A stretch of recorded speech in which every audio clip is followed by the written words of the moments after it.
بسم الله الرحمن الرحیم ملګرو زه یم جمیل محمد د کیم ورلډ سره یو ځل بیا دا وخت زه موجود یم د چارسدي په علاقه ابراهیم آباد کې چې دلته مراد چې کومه دماکه د پېښور په پولیس لاین کې 3 ورځې مخکې شوې وه په جومات کې هغه هم شهید شوی دی په پولیس اهلکارو هغه نه صرف د قوم او د ملک خدمت به کوو د بطور پولیس اهلکار بلکې په علاقه کې هغه په دې یادېده چې دا یو سماجي کارکون دی د علاقې چې چېرته به ښه کېدل بد به کېدل نو په هغې کې به یې ډېره عیسا اخیستله یو ښه اخلاق مالک و یو میاشتې مخکې چونکې دغه واده هم شوی و نو ډېر زیات ملګري دغه په هغې خفه دي چې یاره هغه ډېر زیات خوش اخلاقه انسان و د هغه وروره موږ سره موجود دی د دوی سره به هم خبرې کوو ورورجانه د مراد په باره کې راته ووایه چې څومره پورې تاسو په هغه باندې ډاډه وایئ تاسو خو چونکې په خپله هم د پولیس اهلکار یې څومره په هغه ډاډه وایئ او د هغه ژوند څنګه او د هغې په باره کې راته ووایئ. السلام علیکم. زما نوم سلمان دی. زما ورور مراد زه په هغه فخر کوم چې هغه ته نن دغه شانتې د شهادت مرګ خدای ورکو او هغه غوښتل هم ده که به ملګرو سره کېناستو که به موږ له راغی وایي چې ما ته د خدای دغه شانتې شهادت نصیب کړي چې زه په جومات کې په سجده پروت یم او بس شهید شوی یم. په دغه ورځ دی ما ته وایي چې سلمانه راځه ځو ډیپټۍ له. زه ورته وایم چې مراد زه ته لاړ شه زما طبیعت سټ نه دی زه نه ځم. دی لیټ ووتو نور کله 9 بجې وځي روان شو چې 1 بجه شو ما پسې ملګرو رنګونه شروع کړه سلمانه ته چېرته یې ما جی نن خو ما چوټي کړې ولې خیر شه وایي پولیس لاین کې بلاست شو بس په دې کې بیا زه په ځان نه یم پېښ شوی ما د علاقې نه یو ملګری ځان سره کړی ما 4 هسپتاله کتې دي په هغې کې زما ورور نشته په زخمیانو کې لاړم شهداو لیست مې وکته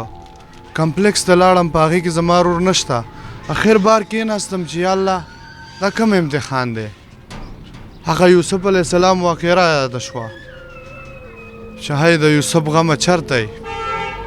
جی بالکل یقینا ژوند خو لکه هر انسان تیری خو لکه ژوند د بل دپاره تیرول یا د قوم دپاره تیرول یا د شهادت مرګ جومات ته تلل لکه دغه الله تعالی ته هم خوښ دي دغه هر څه یقینا دغه د تره زوی هم موږ سره موجود دی د هغه نه هم تپوس کوو دا راته ووایه چې د مراد ژوند څنګه واده کله شوی او په سماجي کارونو کې به هغه چې حصې اخیستلې نو تاسو ته به څومره خوشحالي محسوسېدله؟ السلام علیکم. زما نام عمران دی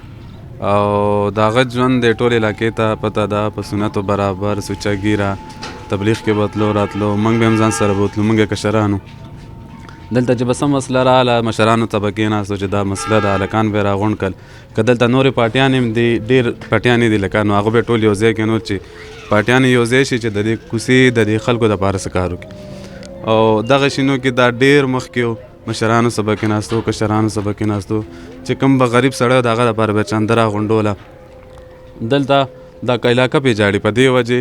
موږ هم پې ډېر خفه یو خو په دې باندې فخر دی چې شهادت ورته ملاو شوی. جی بالکل د دې ورثه چې کوم دی فخر کوي په شهادت باندې خو دوی په خپله د عزم هم لري دا اراده هم لري چې انشاءالله د مراد کوم میشن و که هغه د ملک خدمت و که هغه د خپلې خاورې خدمت و که د دې علاقې خدمت و که د دې محلې دوی یقینا دغه خواهش هم لري چې دغه به پوره کوو چې دغه روح ته پې تسکین میلاویږي دغه روح ته پې خوشحالي میلاویږي چونکې شهدا خو الله تعالی ورته لوی مقامونه ورکوي په جنت کې خو د الله تعالی په خپله یو فرمان دی چې یاره شهید ژوندی وي نو د دې ورثه همدغه خواهش دی چې یاره د دغه میشن چې کوم د هغه په خپل ژوند باندې یا د قوم دپاره یا د دې ملک د دې خاورې دپاره هغه به انشاءالله ژوندي اوسو د کیم ورلډ سره اوسه انشاءالله او موږ به وختاً فوقتاً تاسو د نورو خبرونې هم درکوو. یو جهان مننه ستاسو.